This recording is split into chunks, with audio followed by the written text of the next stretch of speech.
Next thing is setting up life so that it can cope with that uncertainty. I mean, if you're sitting on a $2 million mortgage and you've got a Mercedes that's on finance and you've got private school fees, it's hard. I don't think that's where you are. I have friends who are like that and they can't step out, right? Impossible, flat out, no chance, because they can't deal with the uncertainty. The implication is too high. So when I stepped out, like we had no debt.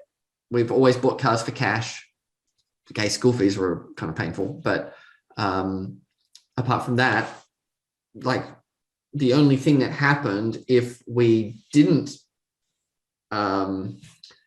ignore school fees, the only thing that would happen if we didn't have enough money was, grocery bill might be a little bit less, or, we might kind of not go out for dinner or like whatever, because we didn't, our risk profile, our tolerance was reduced. Our tolerance for uncertainty was increased because we didn't have the big expenses.